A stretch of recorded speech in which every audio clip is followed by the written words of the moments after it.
Hey, we want to welcome everyone as they're coming out of the waiting room. A special thank you to Russ and Jody and everybody over at United Consulting for hosting this call. We are going to give away 5 Cheesecake Factory gift cards at the end of this Zoom for 5 lucky participants. These are, I think, $50 gift cards, so enough to get you pretty much 2 meals. So we hope you enjoy that if you're a lucky winner. I have to say that this topic today, Rivian Tesla electric vehicles, is something that is of great interest in Georgia, and we are really blessed to have James Chen, goes by Jim. I'll call him Jim, and we've got James Tillman of Brytemove. We're going to start with Rivian. And let me just say, Jim, a welcome to Georgia, that I'm so excited about you being here. I'm here at the state capitol today, and as you know, I'm on my 6th electric vehicle, and I hope my 7th will be a Rivian. So thank you very much for being here. You spent the last 3 years with Rivian, as y'all have been ramping up, 6 years before that with Tesla, 15 years with various OEMs, too many to name. So you've been around this transportation world for a long time. So welcome to the call today, and we look forward to hearing about Rivian and where you guys are going. Thank you, Commissioner, and really great to be here with James and with Russ and the folks here. Really honored to be able to present a little bit more about Rivian. And so when Commissioner, you approached me about this whole seminar, I got really excited about the opportunity to present not just Rivian, but the whole mission of electrification just generally. And I think I'd like to start out just by talking about why electrification is important in the first place. Today, we're operating off literally hundreds of millions of years of accumulated plant and animal-based carbon. But on our current path, we will fully exhaust this stored energy in only a few generations, and in the process, carbonize our atmosphere to such a degree that life as we know it will not be possible. So if the planet is to continue to sustain life and in future generations, we have to change. And in fact, frankly, we're working off of a finite source of energy. So we do need to make that shift. Rivian exists because we wanted to make a difference. And because we believe there is a more responsible way to explore the world. We've developed and vertically integrated a connected electric platform that can be flexibly applied to a range of applications, including our customer vehicles, our adventure products, and our B2B products, our business-to-business products, like chargers and the Amazon last mile delivery vehicle. But before I get into those details, let's talk a little bit more about the problem at hand and where we are right now. So why electric vehicles? If you look at global energy statistics, you can see them here.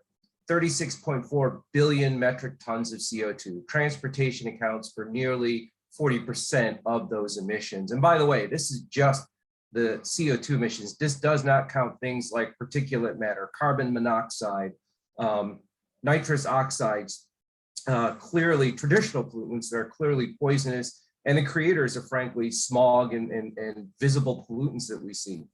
I think, it's very apropos that, with the Olympics starting at the end of this week, China is struggling in Beijing with smog that is generated by pollutants created by fossil fuels, by the coal that is used to generate the power, and the millions and millions of vehicles they have on the roads. I mentioned earlier about how we're relying on stored energy over hundreds of millions of years. And if you look at the global oil demand of 96 million barrels a day, that's simply not sustainable in the long term. The United States alone is 18 million barrels of that per day. But then if you look at the global fleet, the vehicle fleet, and you look at the number of vehicles out there, we're in the billions. And by 2015, we'll be in a couple of billion, or we're over a billion now. And by 2050, we'll over double that, or nearly double that. more than 20% of all road vehicles have to be electric by 2030 to meet the Paris Climate Agreement. Unfortunately, worldwide global share is less than 1%. And you'll see on the right-hand side of the chart, we've broken that down. Vans and trucks, passenger cars, buses, and 2- and 3-wheelers. We've done pretty decently on buses, but vans and trucks and passenger cars still have a long way to go. And as you can see by the bottom right-hand chart, if you look at electric vehicles by region, according to the International Energy Agency, we're getting there, but the United States is unfortunately lagging behind both Europe and China. So enter Rivian. Rivian was founded in 2009, and we are a US-based electric vehicle manufacturer. We have over 11,000 employees in the United States, 4,000 in our first manufacturing center in Normal, Illinois. That's the former Mitsubishi manufacturing plant in central Illinois. I had the unique honor of actually seeing that site back in my early lawyer days when I was outside counsel to Mitsubishi, and the difference is just amazing. We have additional footprints in Michigan, where we have a lot of our accounting folks. We have service engineering, manufacturing engineering, all located just outside of Detroit. And in California, we have 2 locations. We have our software development team up in Palo Alto, not surprisingly, and we have vehicle design and vehicle engineering, as well as battery R&D in Southern California, actually in several locations in and around the Irvine area. We also have advanced software technology in Vancouver, and we have staff in Europe and China, advanced vehicle manufacturing in particular, just outside London. And we're starting to look at staffing up in China as we become a worldwide OEM. We are a public company. Our initial public offering was in November of 2021, the largest IPO since Facebook several years earlier. And we are currently producing 3 vehicle lines. It's worth a second here to boast perhaps just a little bit, because no other manufacturer has been able to release, design, develop, certify for sale, and release 3 vehicle lines all in a single year. We were able to do that with the R1T, the R1S, and of course the Amazon electric delivery van, or what we call the EDV. Pre-IPO, we were backed by a slew of institutional corporate investors to the tune of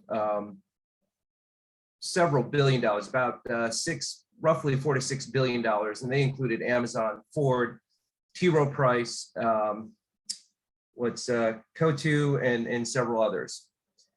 We are building a nationwide network of retail locations, service centers, and charging centers. Really, we're 2 businesses, and that's important to note here, and that provides a little bit of flexibility on our platform. So our business to consumer side of our business is the electric adventure vehicles. It's the R1T pickup truck. It's the R1S sport utility vehicle. And we're looking at those customers that want to get out there, that want to have their adventures, that want to be out in the wilderness and really enjoy it, but in an environmentally responsible way. These are premium vehicles, unparalleled functionality. And we knew right off the bat, if we were going to release these vehicles as electric, we had to provide capabilities that were not just equivalent to the incumbent technology of pickup trucks and SUVs, but superior. That's why, taking advantage of all the benefits of electric drive, we've got a pickup truck that'll go 0 to 60 in 3 seconds. That's about as fast as a Porsche 911. We've got a quad motor design that allows unparalleled torque vectoring, to the point where a feature that will be coming to our trucks by a software update is something we call tank turn. Basically, we can drive the wheels on the vehicle on one side one way and drive the wheels on the other side the other way, and basically spin the vehicle on its own axis. And it is a truck. It acts like a truck. It tows 11,000 pounds. That's more than a base F-150. Its bed will hold 1,700 pounds. It will climb a 45-degree angle, and because all the components are sealed, it will ford and wade up to 3 feet of water without any modification whatsoever. Again, this was a truck that is intended to act like a truck. And by the way, size-wise, a lot of people who haven't seen the truck have asked us, how big is this truck? It's slightly bigger than a Honda Ridgeline in the midsize category, slightly smaller than an F-150, but with capability that outstrips both. The R1 SUV has similar specifications, tows a little bit less because there's a little bit more metal in there. It's a 7-seat sport utility vehicle, and both of them have class-leading range. So the R1T has an EPA-rated range of 314 miles, and the R1S has an EPA-rated range of 316 miles on a single charge. Both of them are capable of being charged through level 1, level 2, and DC direct charging. We are using the J1772 CCS combo charger, so we are compatible with the public charging network. If you think of our vehicles as a kind of a, especially the R1T and the R1S as a premium offering, it's much like brand-wise, what we're referring to as the Patagonia of electric vehicles. It's like a Patagonia jacket that certainly is stylish, but is also super functional. And by the way, why did we pick up trucks and SUVs? Because these are the most polluting, the most inefficient consumer vehicles on the market today. Every one of these vehicles will supplant an inefficient gas-powered equivalent. The other side of our business, which I am super excited about, and I think is actually a bigger story for Rivian, is the business-to-business side.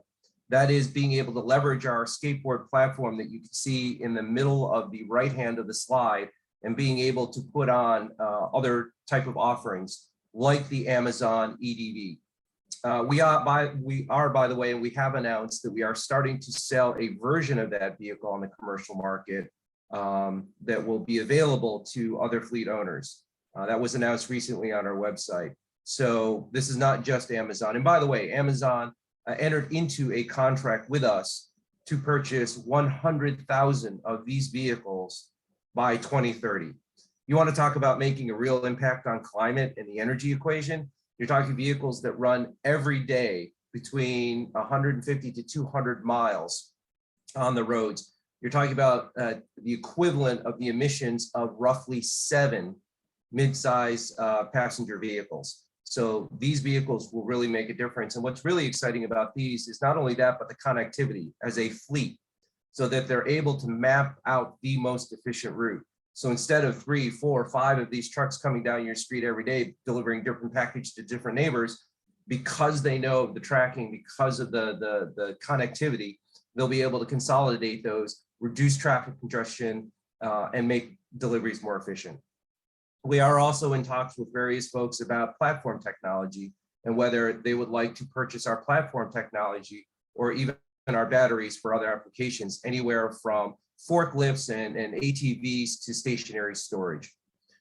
We also have charging, and I'll talk a little bit about this more later, charging products, everything from our portable charge cables that come with the vehicles to a dedicated level 2 wall chargers to our Rivian Adventure Network. And again, I'll talk about that a little bit later. And I've already mentioned about fleets. We are offering, along with the fleets themselves, the vehicles themselves, a fleet charging depot product, as well as on-site battery storage for charging. So have we been successful? We like to think so. We've delivered a little over 1,000. No, actually, we're up to 1,500 of these vehicles since December of last year. It is the first all-electric pickup truck to the market. In fact, to this day, I think it is still the only available all-electric pickup truck to the market. I mentioned the miles of range, horsepower, 800 horsepower. I mentioned some of the other pieces of this. What's really exciting is that we were Motor Trend's 2022 Truck of the Year. Recently, Car and Driver, just in their editorial board, gave us another award as one of the most innovative and exciting vehicles of any sort to come out in a long, long time. And of course, I mentioned this was intended to be used as a truck. You can see in the lower right-hand corner, some of our folks off-roading, having a little bit of fun and basically covering the thing in dirt. I did want to talk a little bit about our charging network. We have at least 2 charging networks that we're working on right now. Let me start with the one on the right-hand side, the Rivian Waypoints network. These are level 2 chargers, so charging roughly 15 to 20 miles of range per hour. They will be located at shops, restaurants, hotels, parks, places basically where essentially you'll stop for a couple of hours and be able to add that charge. These are open to the public. So anybody with an EV that utilizes the J1772 plug will be able to come up to one of these, plug in, and charge. We are actually entering into a number of agreements with states to actually donate these chargers and put them in state parks. We have announced programs in Denver, in North Carolina, and I know that we're having discussions with the state of Georgia now about doing something similar in Georgia. If you go to the left-hand side, there's our Rivian Adventure Network. That's the high-speed DC-DC charging. That's 140 miles of range in 20 minutes for the R1T and the R1S. We are putting these out there with ranges for over 200 kilowatts of power initially and 300 kilowatts in the future through software updates. We plan to power these by 100% renewable energy. For now, we're making them exclusive to Rivian owners because they are intended to enable long distance driving. In fact, and frankly, right now, the Rivian pickup truck is the only pickup truck and SUV out there that will go these types of distance that will be able to use these chargers. We're also developing a Rivian mobile app to help enhance the driver's journey. And with that, drivers are able to use the Waypoints chargers, have an ability to pay method, find those nearby chargers, view the prices, and track the progress of their charging. Important to note that this is not, the mobile app is something that folks who don't have a Rivian but have an electric vehicle will be able to sign up for to take advantage of that Waypoints charging network. I've already kind of talked a little bit about the Waypoint Parks charging program, and we are doing these in partnerships with others. I mentioned already the state parks, but recently we partnered with Adopt a Charger to be able to put these chargers in national parks as well, and that includes Yosemite. We're really excited about this. We are, after all, at the end of the day, a company that touts adventure. Our corporate motto is keeping the world adventurous forever. It's only natural that we would enable electric vehicle owners and Rivian owners, especially, to be able to enjoy the outdoors and be able to get to those parks and enjoy themselves. So what does this all mean for Georgia? Really excited about Rivian in Georgia. This was a partnership that we announced in December of 2021. I was glad to see that Commissioner Tim Echols was able to join us for that announcement. It is a $5 billion investment by Rivian into our second manufacturing plant. This will create 7,500 advanced manufacturing jobs. These are direct jobs. And we're super excited about that. The average salary for folks in that plant will be $58,000 per year. That straight salary, that doesn't include benefits. We will, of course, include benefits, including stock ownership, because every employee at Rivian is also an owner in the company. We plan to begin construction as soon as this summer, with production of vehicles coming online in 2024. We do plan for a capacity of 400,000 vehicles a year. Just by comparison, the vehicle plant in Normal, Illinois, where we're currently making the R1T, the R1S, and the EDV, produces 200,000 vehicles a year. So this will be our largest domestic manufacturing plant on a 2,000-acre site that straddles the counties of Walton, Newton, Monroe, and Jasper. Actually, I should say, I think that's right, Jasper counties. The Georgia Department of Education has already launched an electric vehicle career pathway. We were asked recently, well, where are all these jobs going to, where are all these people going to come from, and how are they going to get training? Well, we are working with the state of Georgia to ensure that we will have training programs in place. This is a construction job, a project that is intended to bring jobs to Georgia and provide Georgians with an option for getting into that new technology sector. Again, we're super excited about this. We were honored to have the governor join us for that announcement, and the First Lady, and of course, Commissioner Echols. And so with that, that's where we are. That's who Rivian is, and happy to take any questions at a time that the commissioner would open it up for Q&A. Thank you, Jim. If you're just joining us, and we've got 208 folks with us today, an all-time record for my monthly call for sure, sponsored by United Consulting Group. Just hello to a couple of folks here. Gary Daughters from Site Selection Magazine. Great to have you. Al Curtis, the fleet director for Cobb County, Georgia. I know he's going to have some Rivians. Darren Epps with Ryder. Justin Butera with Cox Enterprises, Cox Automotive, and the Honorable John Noel, my former co-host of my radio show. Couple of questions. Let's start with kind of a larger question from Eugenia. She says, "What are some of the gaps in EV battery technology that Rivian is striving to overcome?" Yeah, a couple of things, and it'll sound fairly familiar. Right now, actually, the most immediate gap we have, frankly, is supply. So people have asked us oftentimes, are you guys worried about the constraint on chips? Yes, we are. We are worried about the constraint on chips, but we see a bigger problem on the horizon, and that is the constraint or the available supply of lithium-ion batteries. And frankly, the raw materials to support them and the technology. So we are, as part of our battery R&D center, we're looking at different battery technologies, different battery chemistries. We're looking at ways to shift away from things like nickel and cobalt and shifting towards more commonly available resources like iron. We're looking at a lithium iron phosphate type of chemistry. We're also trying to look at things like energy density and as well as cost, because at the end of the day, the batteries still are the most expensive component within the truck itself.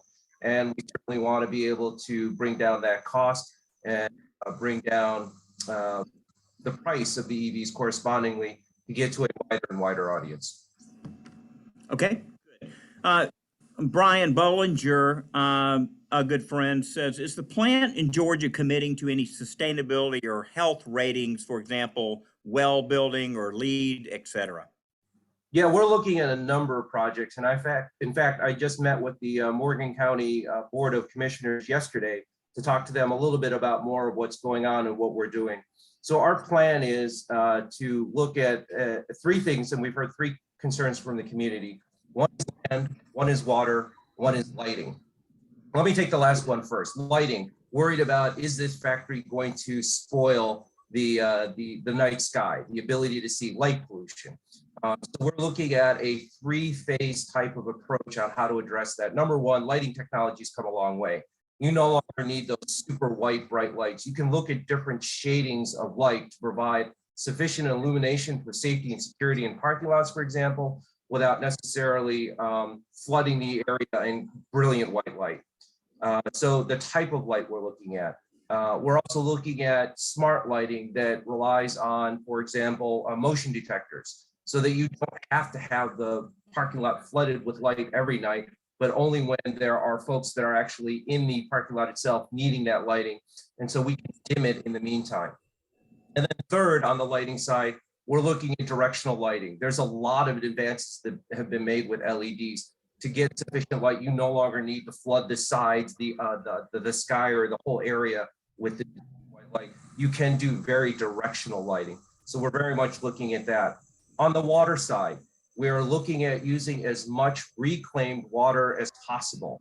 In fact, 60 to 70% of our water use will not require potable water. So we're in discussions with local entities that are reclaiming gray water, treating it, and supplying it to us for our industrial processes. And by the way, when we use that water, we tend to recapture that water that's been used, recycle that, reuse that, and bring that back. On the water side, we're also looking at stormwater. We're going to be putting stormwater retention ponds around the area to be able to hold any stormwater runoff, make sure that it percolates appropriately so that when it seeps down through the ground and gets to that groundwater table, that it has gone through the appropriate natural filtration techniques so that it is not, in fact, adversely impacting the quality of the groundwater whatsoever. We understand that local community in the area relies heavily on well water and septic, and we are very much cognizant of that and making sure that any groundwater impacts are zero. The third piece of this is the wetlands itself. We are conducting our own separate wetlands study and review to find out where the wetlands are in our current siting plan. There was an old siting plan that was out there when this proposal was originally set. And unfortunately, it misled a lot of folks because it was kind of the whole kit and caboodle. What could this look like? And it was just cited. It was more of a placeholder than anything else. What we're looking at is something very, very different from what was originally proposed out there. And we're focusing on the areas that are away from the traditional wetlands where we want to actually protect those and preserve those. There are two natural springs on the, I want to say on the west side of the property. We're looking at avoiding any type of building in that area and actually preserving that area.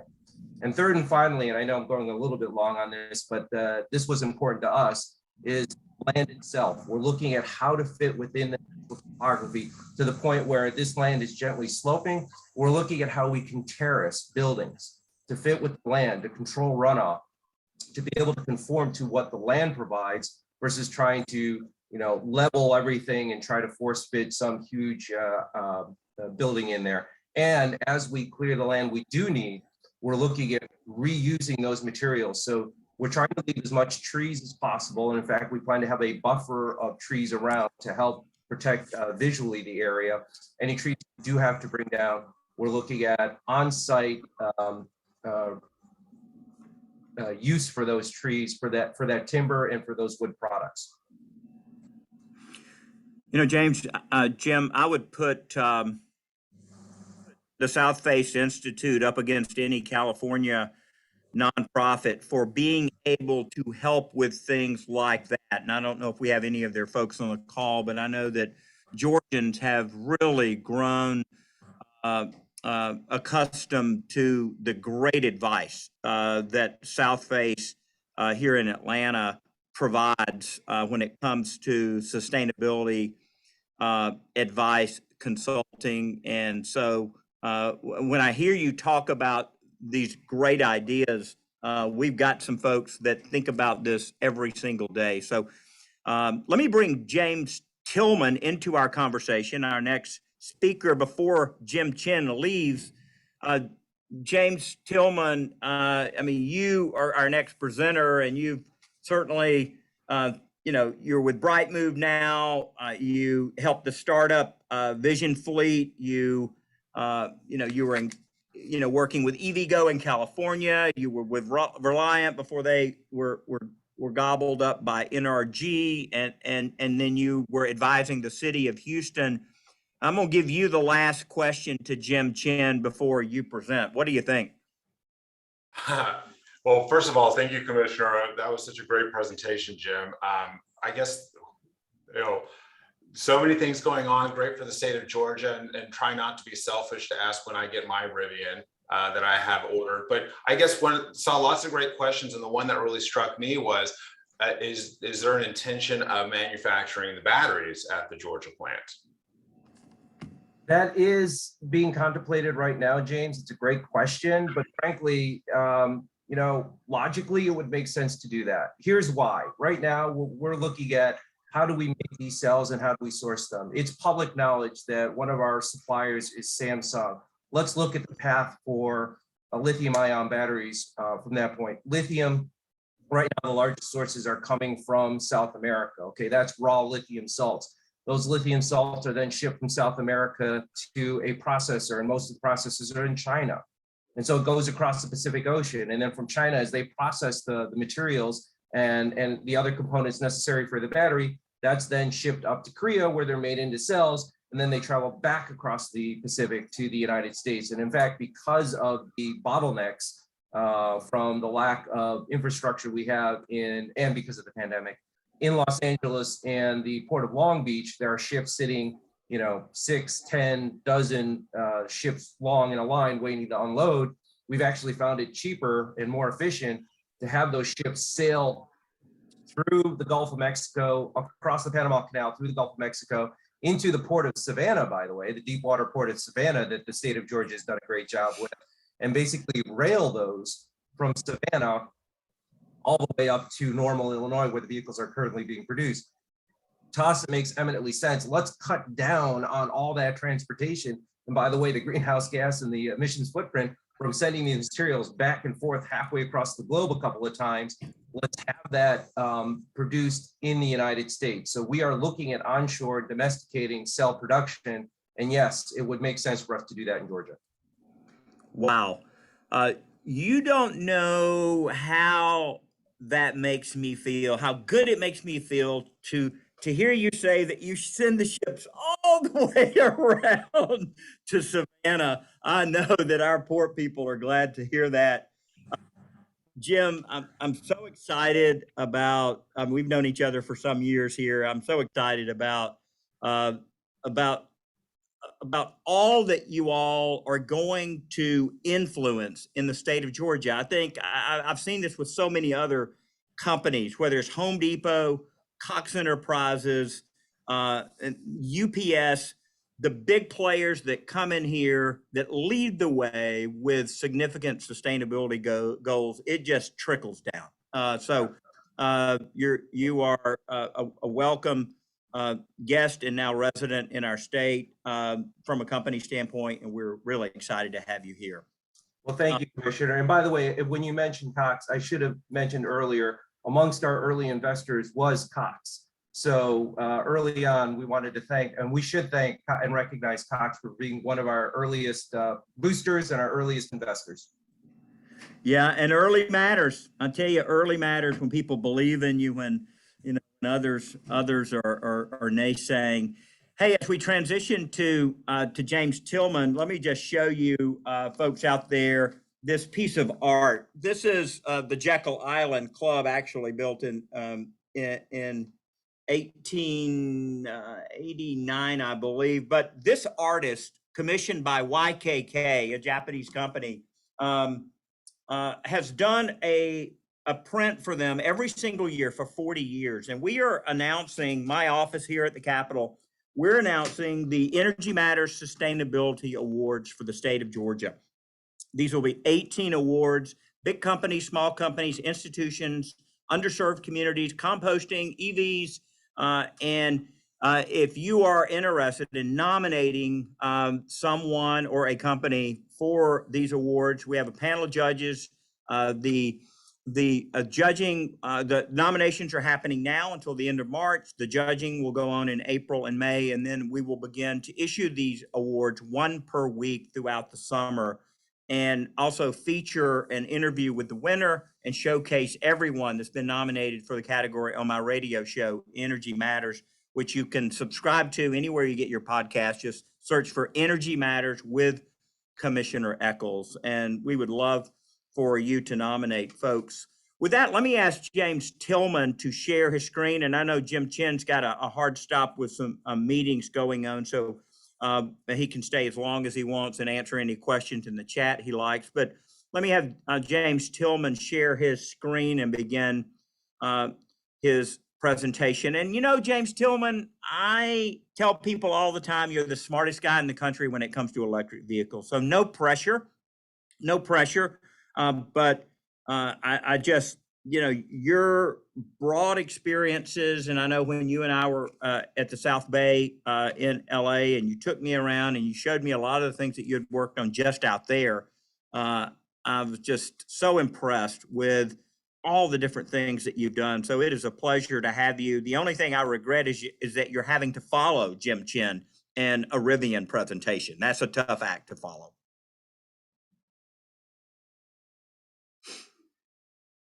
And you may be muted. Hopefully you're not. There we go. Can you hear me now? I can hear you now. Thank you. Fantastic. Well, thank you very much for having me, Commissioner. It's very flattering, all the kind things that you say. It was had a great time in the South Bay, and look forward to seeing you again in the future. So I've been in the EV space since 2009 and predominantly focused on EV charging infrastructure, both on the retail side and on the fleet side. And we're proud to call Rivian one of our partners as well, as we work with them on fleet solutions.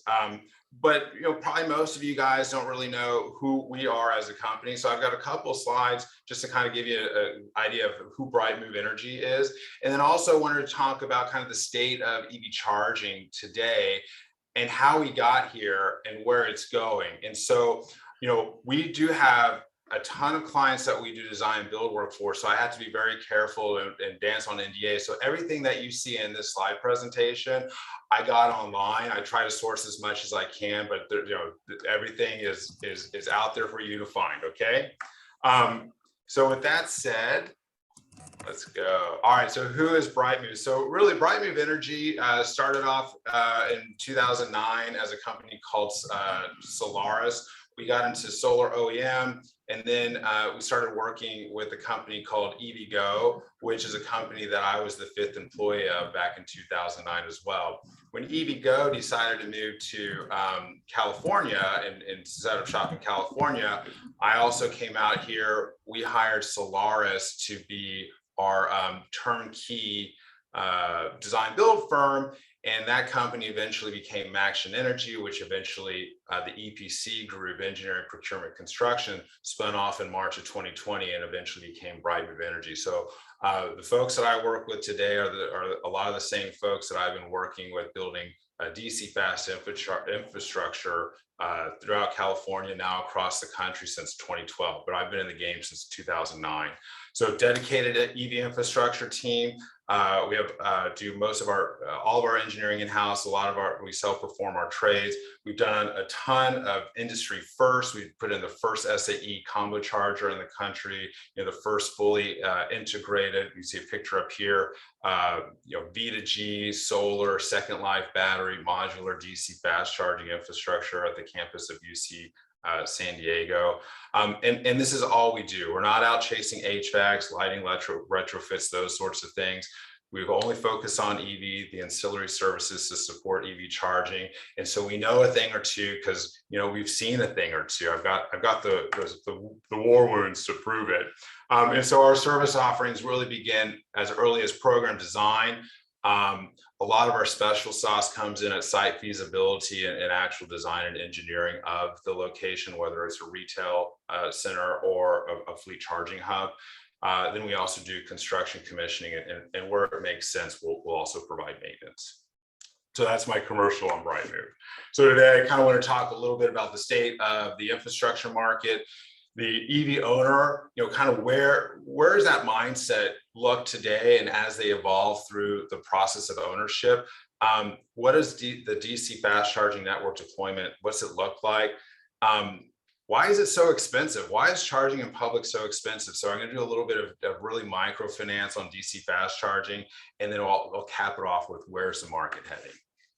So when we think of the addressable market, really 99.3% of the market is still addressable in light duty, and almost 100% is addressable in medium and heavy duty.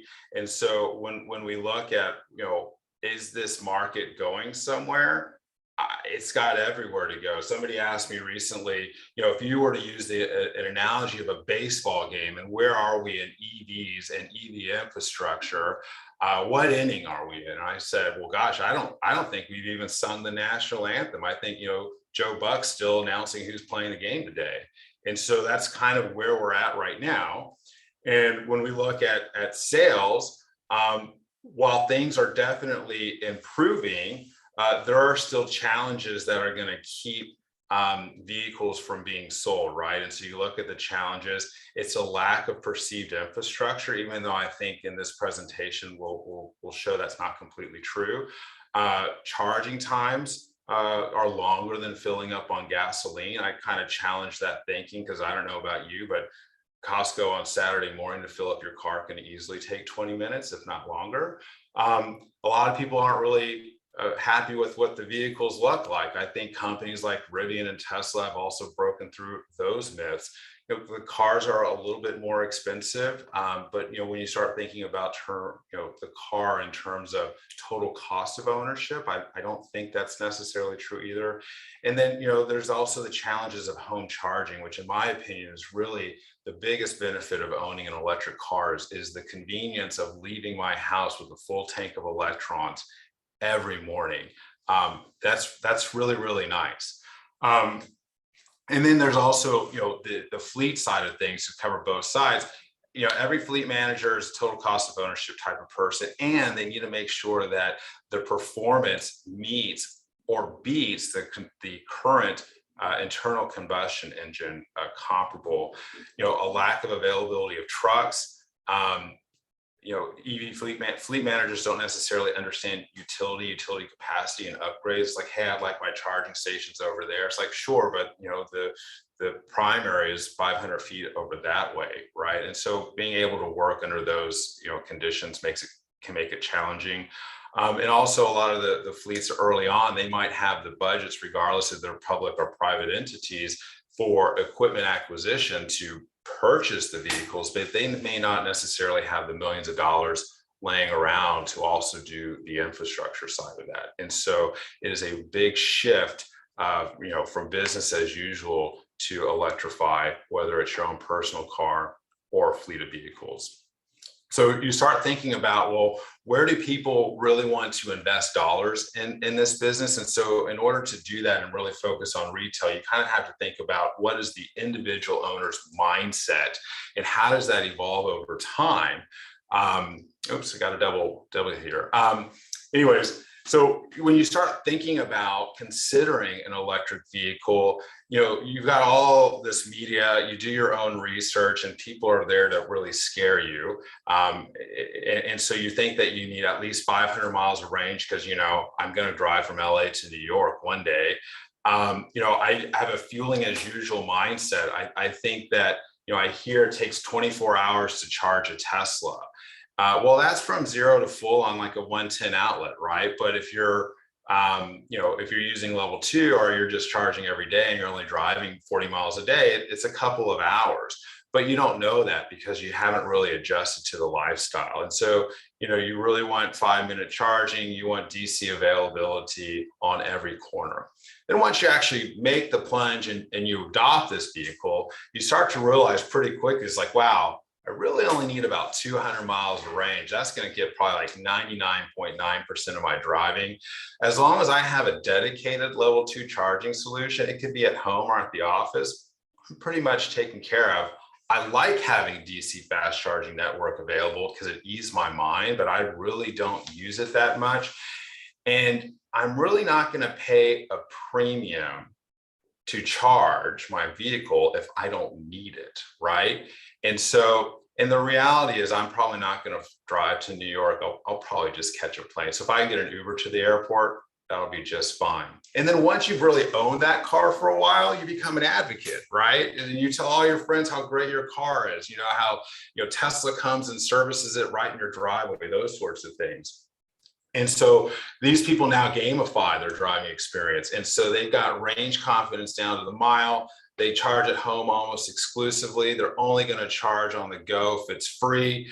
DC is great for emergencies like, oh, I forgot, or I had to go to San Francisco and I need a charge. And it really, as I said, gamifies your behavior. So when you start looking at where do you invest your dollars, you look at dedicated charging and on-the-go solutions.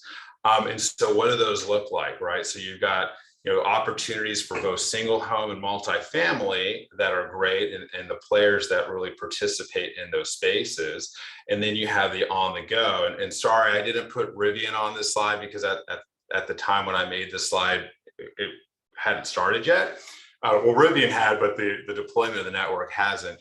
But you start looking at, focusing on DC fast charging, which is, I think, really the perceived need out there. You have to look at utilization of those charging stations versus the demand charges, and we'll look at that in the financing section.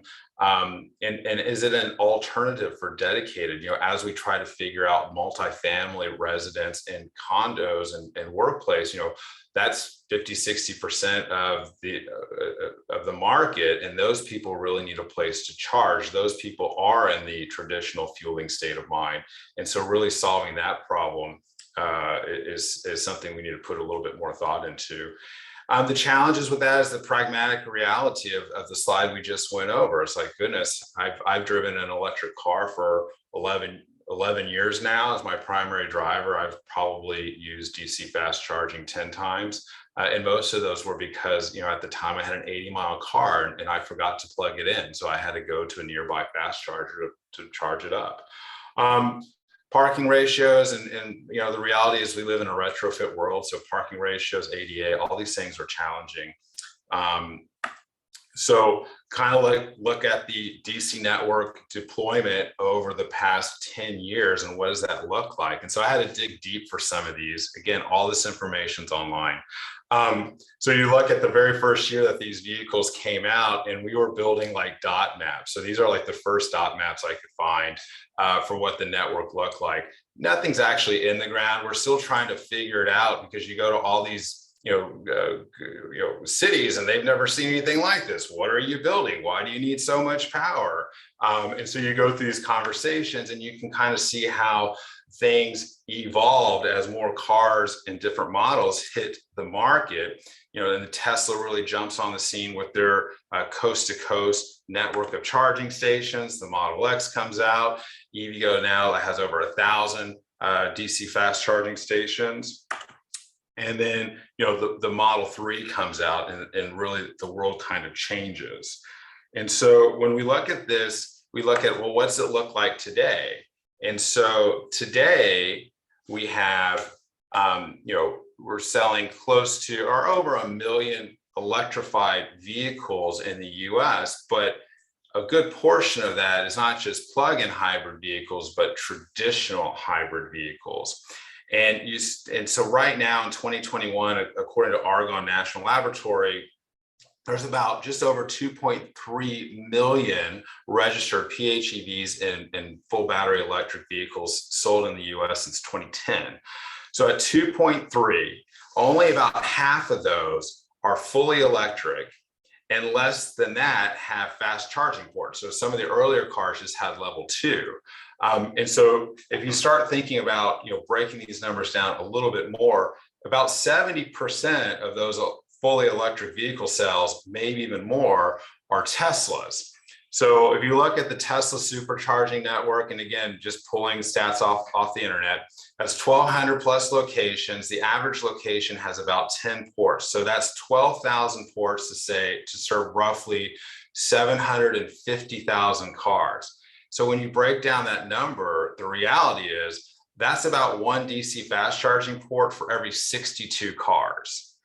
That is a much better ratio than any gasoline comparable to gas stations. Plus, when you throw in the fact that most people are charging at night at home, you really have a lot of DC fast charging out there. Let's take it to EVgo and Electrify America, who are kind of the non-Tesla. And I know that EVgo has some Tesla ports on their charging stations, but we're not really counting that. So if I say a typical EVgo station has 5 ports and a typical Electrify America station has 6, that comes out to about almost 8,200 DC fast charging ports. For the other 400,000 cars, that's about 1 DC fast charging port for every 49 cars. So there really is a lot of charging infrastructure. I recognize that there could be some improvements probably in the availability of charging, but usually, except for at supercharging stations, it's because the stations might not be out, might not be online, or some other reason then all the stations are occupied. So checking my time. So real quickly, so I kind of said, well, why is it so expensive and why is it taking so long to get it out there, and really who's making this investment? So at a very micro level, I put some high level numbers. These are non-incentive, non-LCFS credit, no extra amortization or anything like that. But if you start looking at a 6-station site today with 350 kW and really an 8% utilization, and thinking that the average car today is really drawing only 60 kW and you're charging 45 cents a kilowatt hour, your revenue is about $9,300. But what are the costs on something like that break down to be? Well, you got your credit card fees at 3%. You're probably paying somewhere around $300 to $500 a month per parking space for rent. Let's say demand charge. I figured this one's like, well, what if you had 2 Porsche Taycans pull up at the same time and that pumped up your demand to 600? So at 600 kW, $25 a kW, I got $15,000. The consumption is driven by the utilization and the average car draw, networking, and then a maintenance visit. So you're already $11,000 in the hole on monthly cash flow plus you've got this other investment. And I'm guessing that stations cost $95,000. I think they cost a lot more than that, but I needed to put a number down.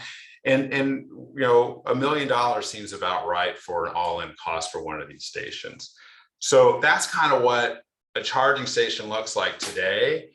Maybe in a couple of years, you get a little bit more utilization, you get faster drawing cars, but you also have higher demand charges, kilowatt hours. You're still kind of an $11,000 in the hole. But I think there's an opportunity, and it might not be in the distant future, that these things do become profitable. And it's really thinking about these as a long-term investment and recognizing that we're really in a real estate grab time period right now. And so you start thinking about, all right, you know, what's going on here? There is a chicken and egg scenario. Most charging is done at home. We're still averaging 1 DC fast charging port per 60 capable EVs. And do bigger batteries mean less need for charging, or does that actually promote more charging in the stations in between the cities? So really, you know, who's investing in DC fast charging? Well, clearly it's the auto OEMs. They have to sell their cars, and they're doing that, you know, Tesla directly, Rivian directly, but a lot of them are doing it through other network providers. You know, utilities and governments really hold the keys, and incentives and grants, especially LCFS credits, is really what makes these financials work. So remember, what I have here are just pure raw numbers. There's no incentives here. There's no credits here. So those things will help the numbers make more sense and justify the early investment. But without that help, it's really tough to make the numbers work. And then additionally, and I could spend hours talking about site acquisition, but site acquisition and placement of stations is very challenging. Utility upgrades are challenging as well. There are 3,000 utilities. They all do it a little bit differently. And it doesn't matter if you're trying to put 2 or 3 megawatts of power in the middle of Los Angeles or San Francisco, or, you know, the middle of nowhere, New Mexico. People are going to say, you know, what are you building? And so batteries aren't always the answer. And that's another segment that could take hours. So where's the market heading? And this is my last slide. Look, I think it's clear, it's exponential growth. There's, you know, I spent a lot of time thinking of headwinds and had a hard time with it, but tailwinds I could have just kept riding. There's an overwhelming demand for electric trucks and SUVs. What Rivian's doing, it's so exciting. Can't wait to get mine. You know, $5 a gallon gasoline, at least that's what it's here in California. That's gonna, you know, really change what people do. And that's why you see so many electric cars out here. The infrastructure bill, $7.5 billion to build a national EV network, renewed vehicle incentives. I think that, you know, we'll see what those RFPs look like, but it's going to be really exciting. And which way do they go? They say the money should start flowing this summer, but I've yet to see the RFPs hit the street. But you know, it should happen any day, I would assume. You know, retail centers have fear of missing out. It's becoming table stakes to have charging stations at facilities. You know, do I want the Target across the street from my Walmart to have charging infrastructure, and I don't? What does that do to my property values? What does that do for my rental rates for my tenants? You know, state mandates eliminating ICE sales, fleet conversions, and for the most part, this is mostly bipartisan, which is pretty exciting. It's been bipartisan for a long time. Headwinds, you know, where are the cars? Where are they? Lots of announcements, but not a lot of execution. We have supply chain woes. Price of vehicles are coming down. The new incentives should help also lower the prices down. And then we got a lot of education. And the other challenge, we live in a retrofit world. It is not cheap building electric vehicle infrastructure in parking lots that already exist. If we can get in earlier on the ground floor in the design stage of multifamily and high-rise office buildings and garages, then I think that we can solve that problem a lot easier. And that's really bringing smart dedicated charging to multifamily in those places with active load management. There's a lot of great load management companies that are coming to market today. So that's my presentation, 20 minutes. Thank you. And you know what? You didn't disappoint. The spreadsheet with the 3 scenarios was worth the price of admission alone. So, no one is doing those kind of numbers. We've had a number of people that are asking for the presentation. Jody can certainly send everyone the recording if you ask her for that. James, this is a lightning round, so we've only got this is a hard stop at 1 o'clock in 6 minutes. So I'm just going to ask you this based on one of the attendees who says that what's the biggest hurdle to upgrading the existing infrastructure to handle the conversion from AC primary power to DC fast chargers? Are there any technology gaps in the space?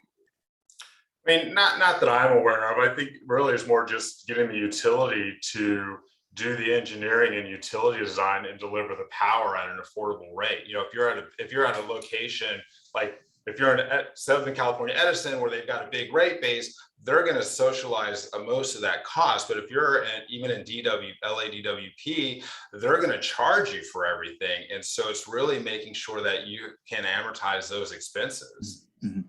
Yeah, and for those of you that live in Georgia, I mean, I'm coming to you from the Georgia Public Service Commission. I'm one of the 5 commissioners, and in our last rate case in 2019, we had the utility gave them the money for 18 million of make ready. So if you were a customer, it could be a private business, whatever, school, city.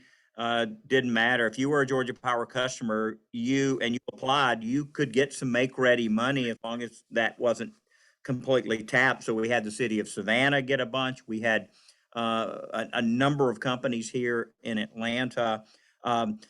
Scott, with United, Scott, you guys are, I know y'all are in the city of Norcross, so y'all couldn't get the make ready money, but I'm seeing y'all add a bunch of chargers to the back of your facility. You've been in the space for a while, so I guess you're anticipating more chargers. I know Chris from your company drives a Tesla. Ashley's on the call. She drives a Tesla. Scott, you want to just, introduce United here today? Sure. Scott Smelter, one of the co-founders of United Consulting. And yeah, we've had chargers. We started with Nissan Leafs probably about 6-7 years ago.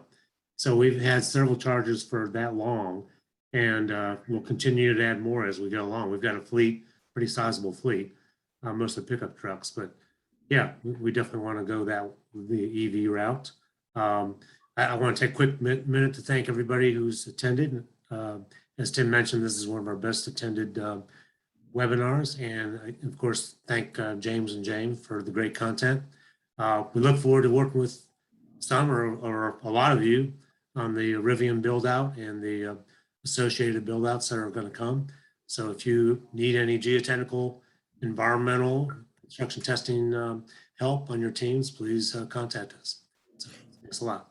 Thank you, Scott. Just a couple of more minutes. I know that just a hello to Ann Blair, who runs the EV Club of the South here in Georgia, Ed Outlaw, just a great guy in the environmental space here off the Beltline. Joel Gilbert with Apogee, David Jalskowski with Thomas. They've got the Julie bus. But unfortunately, you 4 didn't win the Cheesecake Factory gift card. That's going to Marie Gordon, congratulations, Pete Marte, Arthur Frazier, Patrick King, and Tara Surratt. So you 5 have won the $50 gift card, and Jody will be sending you that. That's an e-gift card. You'll be able to use that. As we're wrapping here today, I'll just say that, everything has changed with Rivian, James Tillman, having them come into the state. You heard Jim Chen mention the 4 counties. So this is kind of on the eastern side of our city. I started to ask Jim Chen if he knew the county seat of Jasper County, just to see how deep he's going in. It's Monticello, not Monticello, for those of you that are wondering. But I resisted. But those 4 counties that spent years developing Stanton Springs and getting ready for this moment, they've done it.